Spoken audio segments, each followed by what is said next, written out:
في غار حراء كان حبيبي يخلو وحيدا روحا تناجي. الحمد لله وحده والصلاة والسلام على من لا نبي بعده لا نبي بعده ولا شريعة بعده ولا أمة بعده ولا كتاب بعده أما بعد فأعوذ بالله من الشيطان الرجيم بسم الله الرحمن الرحيم إنا نحن نزلنا الذكر وإنا له لحافظون صدق اللہ العظیم۔ برادران اسلام، اللہ تبارک و تعالی نے پھر ہمیں ایسے مہینے کی طرف لے جانے کے لیے راہیں کھول دی ہے جو رحمتوں والا، برکتوں والا، معافی والا، ہمدردی والا، بھائی چارگی والا، اخلاص والا، اعمال والا، قرآن والا، نماز والا، تہجد والا، روزے والا، اللہ کی رضا والا، اللہ کے رسول کی اطاعت والا مہینہ ہے، رمضان المبارک کا مہینہ۔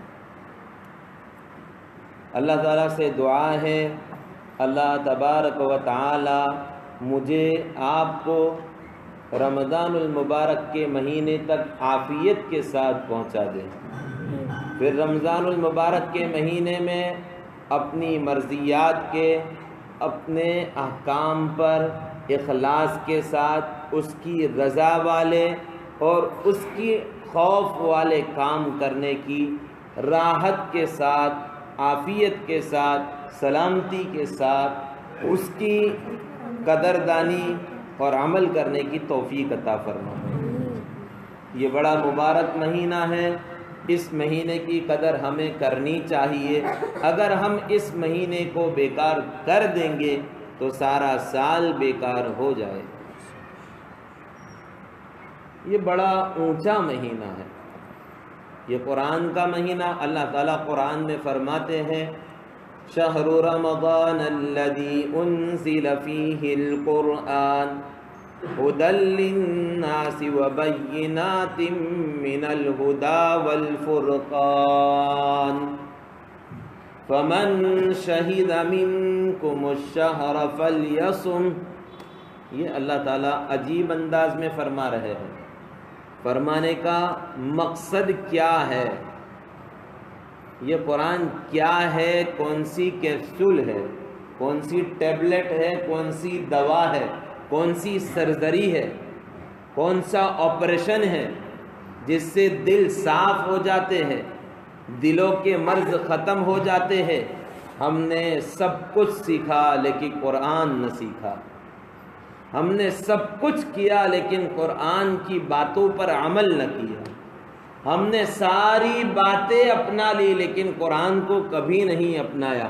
اس کی دلیل بھی ہے، ہم نے انگریزی اتنی پڑھ لی، ہم نے انگریزی اتنی پڑھ لی کہ انگریزوں کے استاد بن گئے، ہم نے انگریزی اتنی پڑھ لی کہ انگریزوں کے گھر میں جا کر انگریزوں کے بچوں کے استاد، ان کے سائنسدانوں کے استاد بن گئے۔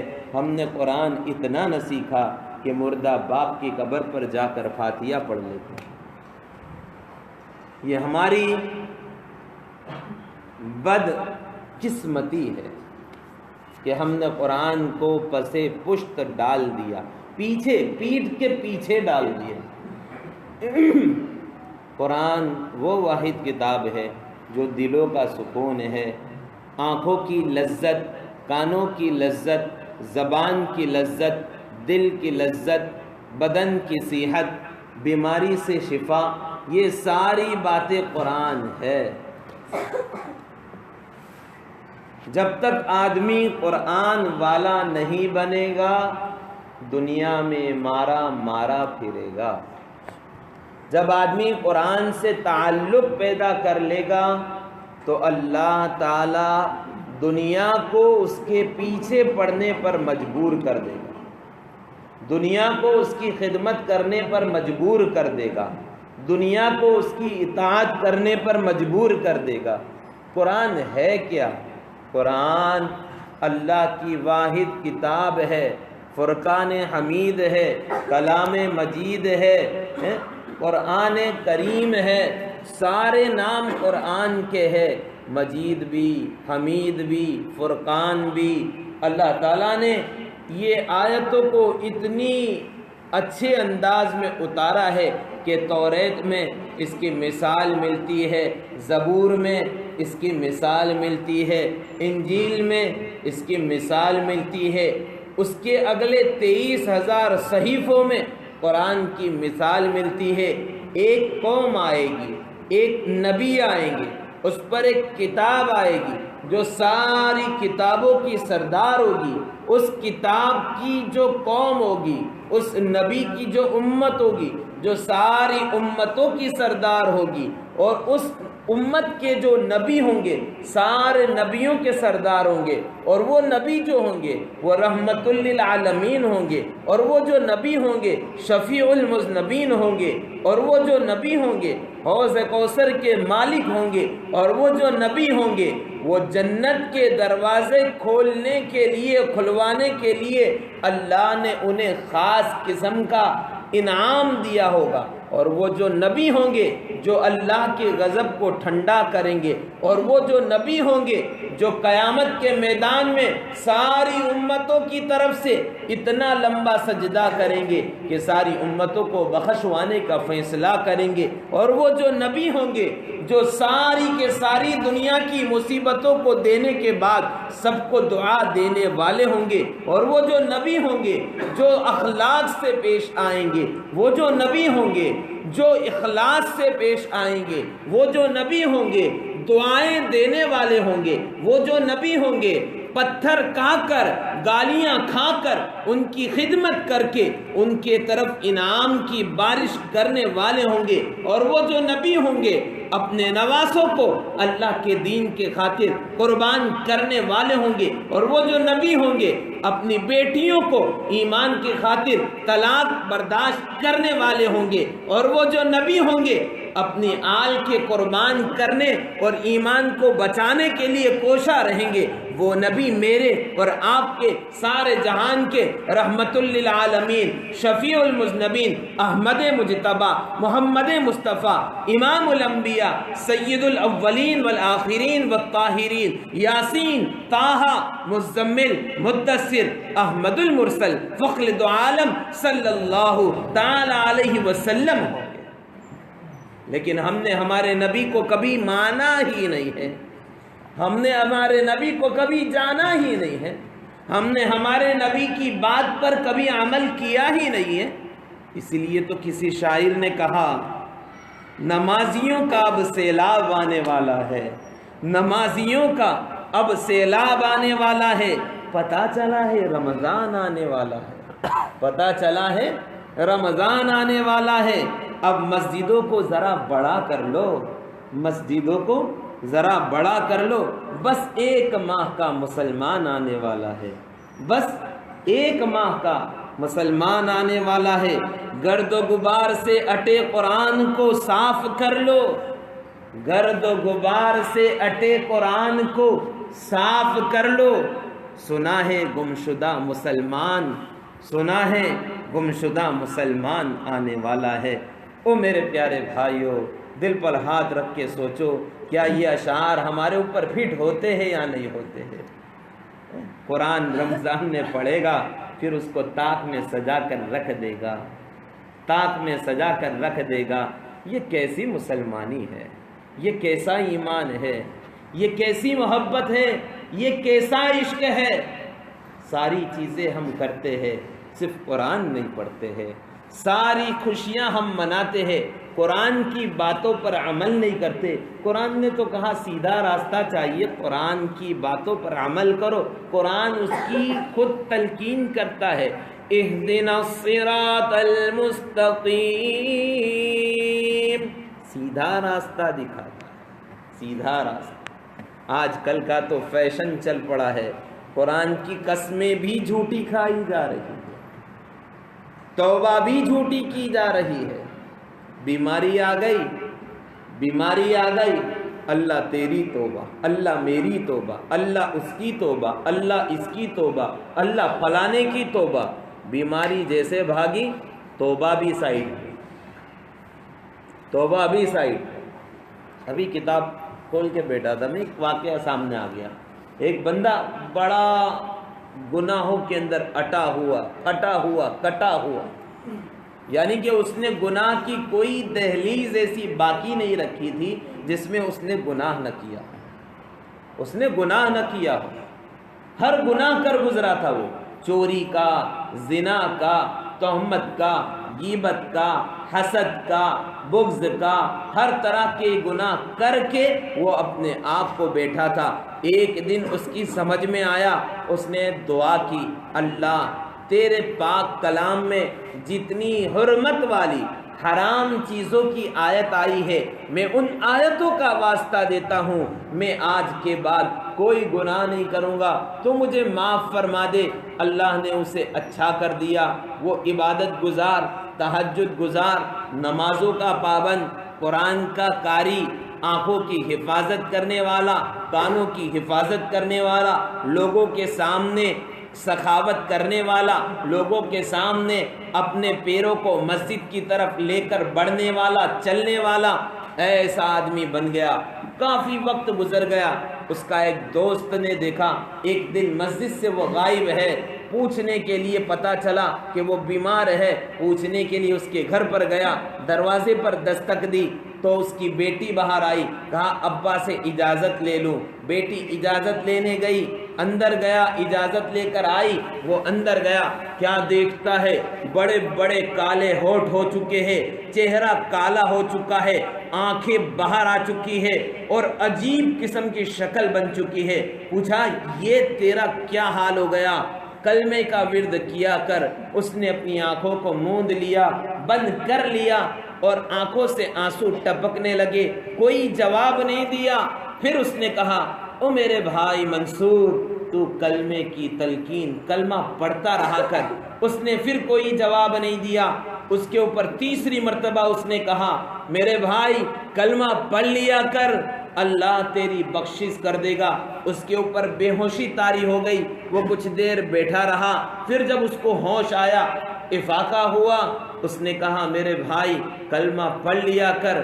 اس نے اپنی ڈبڈبی آنکھوں سے، آنسو والی آنکھوں سے اس کے سامنے لڑکھڑاتی ہوئی زبان میں کہا میں نے 4 مرتبہ اپنے صحن کے اس علاقے میں جب بیمار ہوا، میرے گناہوں کے سبب اللہ نے مجھے بیماری میں ڈالا، کبھی تو کینسر کی بیماری میں، کبھی ٹی بی کی بیماری میں، کبھی دماغ کی بیماری میں، 4 مرتبہ الگ الگ بیماری میں، ہر مرتبہ اسی صحن میں میرے پاس میرے گھر والے قرآن لاتے، میں قرآن پکڑتا، پھر اللہ سے کہتا تیری سچی کتاب ہے، تو بھی سچا ہے، تیری کتاب بھی سچی ہے، میں تجھ سے معافی طلب کرتا ہوں، اے اللہ تو مجھے معاف فرما دے۔ اللہ مجھے معاف کر دیتا، پھر میں اپنے گناہوں میں لگ جاتا۔ کہا تیرا گناہ کیا تھا؟ کہا ایک تو میں بدنگاہی کرتا تھا، نمبر 2 کے اوپر میں جھوٹ زیادہ بولتا تھا، نمبر 3 کے اوپر امانت میں خیانت کیا کرتا تھا، نمبر 4 پر جب سب چلے جاتے تھے میں اپنے گھر کے پردے گھرا کر شراب کی عادت میں مشغول ہو جایا کرتا تھا۔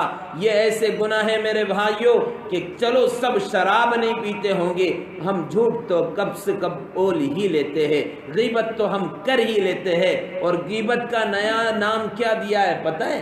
تھوڑا گپ شپ کرتے ہیں ہم تو۔ یہ شیطان کا دھوکہ ہے، یہ شیطان کا دھوکہ ہے، گپ شپ نہیں ہے، غیبت ہے غیبت۔ اور قرآن کہتا ہے کیا تم پسند کرتے ہو لحمن میتن فکرہتمو، سورہ حجرات اٹھا کر دیکھو کیا کہا، کیا تم پسند کرو گے ایحب احدکم ان یاکل لحمن، کہ تم بھائی اپنے مردار بھائی کا گوشت کھانا پسند کرو گے؟ اس میں سے کسی کو پسند ہے؟ ہم غیبت کرتے ہیں اپنے مردار بھائی کا گوشت کا۔ قرآن کہہ رہا ہے پھر منہ سے بدبو نہیں آئے گی اور پھر منہ سے تکلیفوں والی باتیں نہیں نکلے گی تو اور کیا نکلے گا؟ اور کیا نکلے گا؟ اس لیے میرے بھائیوں، یہ وہ گناہ تھے جو وہ کرتا تھا۔ کہا پھر کیا ہوا؟ کہا پھر میں اللہ سے معافی مانگتا۔ 3 مرتبہ معاف کرنے کے بعد پھر جب چوتھی مرتبہ واپس بیمار ہوا، میں نے اللہ سے معافی مانگی۔ اسی طرح پہلے کی طرح پھر قرآن لایا، پھر وضو کیا، پھر تلاوت کی، پھر اللہ سے معافی مانگی، لیکن مجھے شفا نہیں ہوئی۔ میں سمجھ گیا اب اوپر والا مجھ سے ناراض ہو چکا ہے، اب میری واپسی کا کوئی امکان نہیں، میری معافی کا کوئی انتظام نہیں ہے۔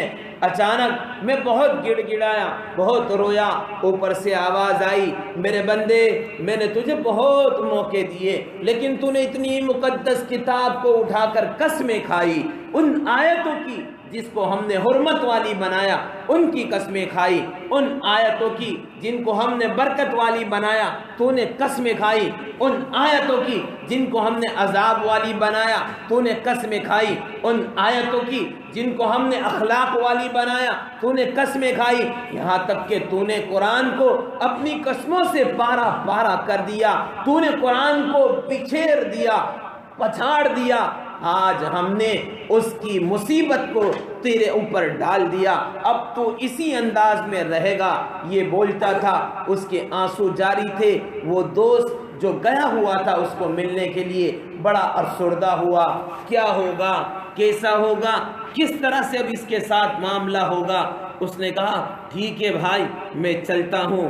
یہ ابھی تو دروازے کے قریب پہنچا ہی تھا کہ آواز آئی رونے کی، چلانے کی۔ پوچھا کیا ہوا؟ کہا وہ مر گئے، کہا وہ مر گئے۔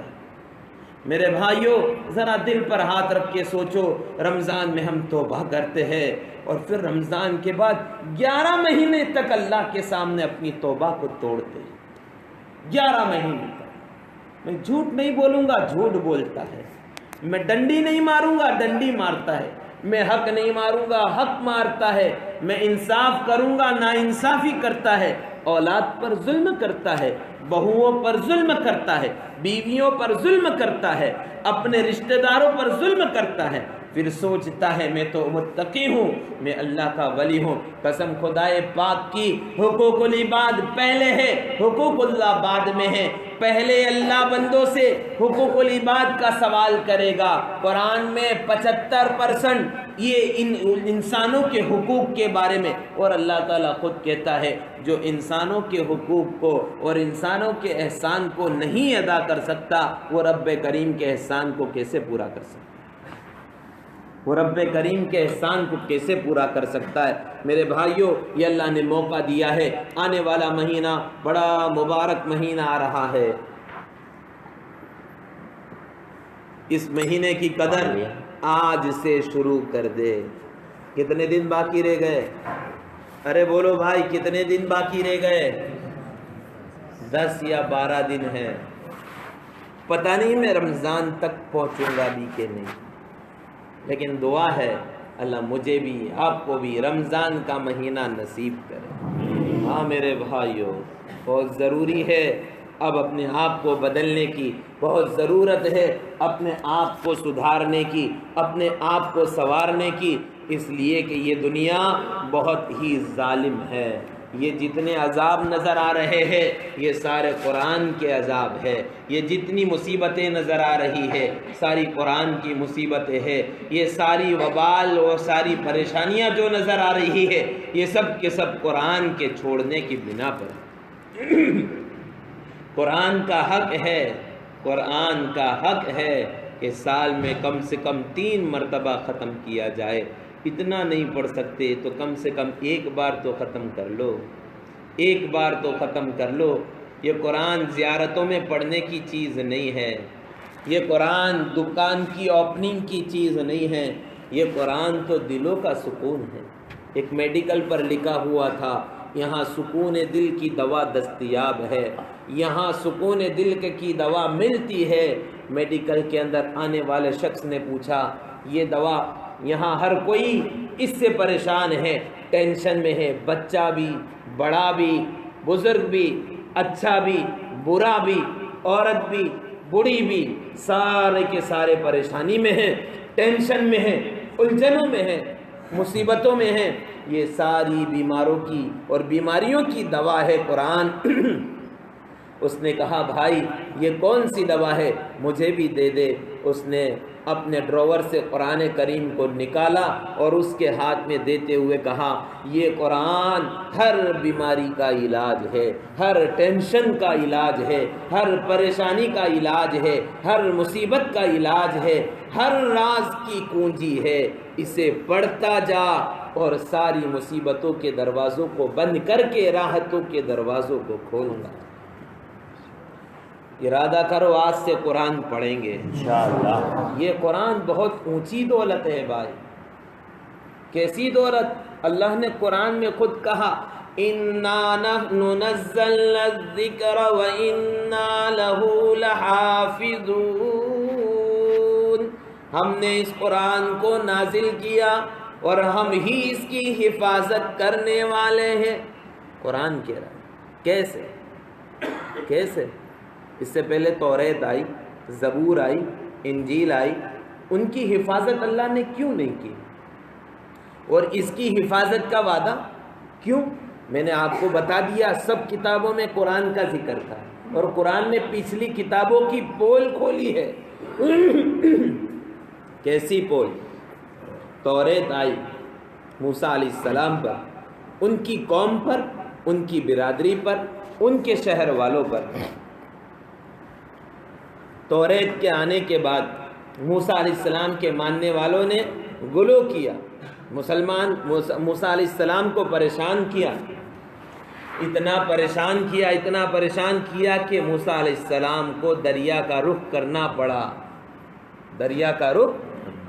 پڑا، اور پھر دریا پر اللہ کے موسیٰ علیہ السلام نے عصے کو مارا ہے، ڈنڈے کو مارا ہے، 12 راستے ملے ہیں اسی پانی میں، جس پانی نے موسیٰ کو راستہ دیا اسی پانی نے فرعون کو غرق کیا۔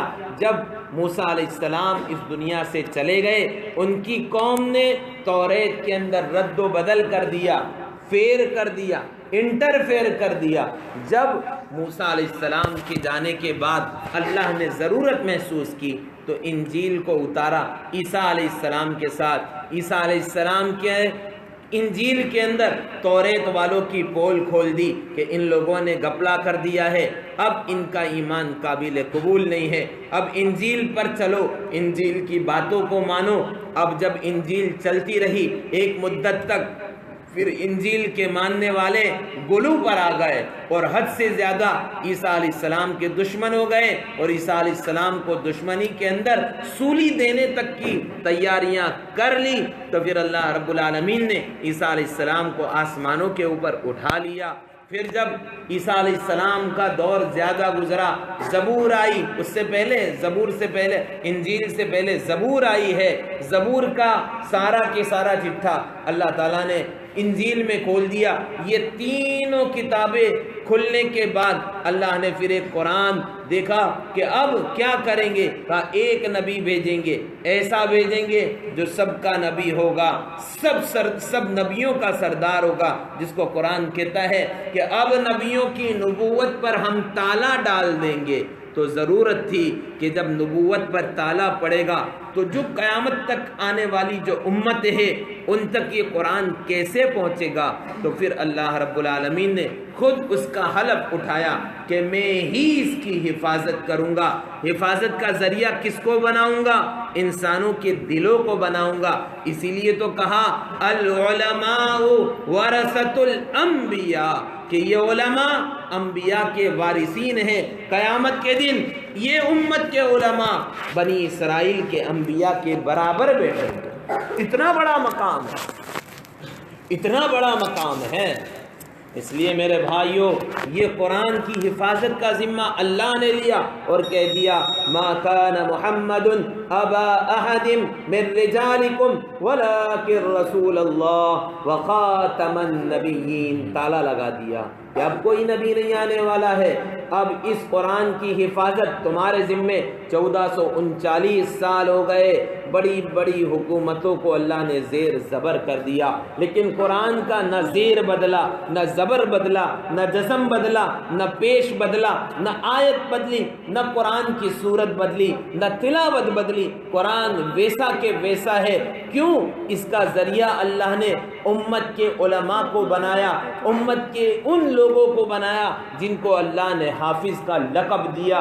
وہ حفاظ کرام جو حافظ ہو چکے ہیں وہ بھی اپنے سینے کو قرآن کے لیے کشادہ رکھے، روزانہ 3 پارے کی تلاوت ان حفاظ کرام کو کرنی چاہیے۔ یہ قرآن اس حافظ قرآن کا حق ہے کہ وہ اس کی تلاوت کرے، اس قرآن کو پڑھتا رہے تاکہ قرآن آگے چلتا رہے، اور اس قرآن کے ذریعے اخلاق کو اپناوے، اس قرآن کے ذریعے اخلاص کو اپناوے۔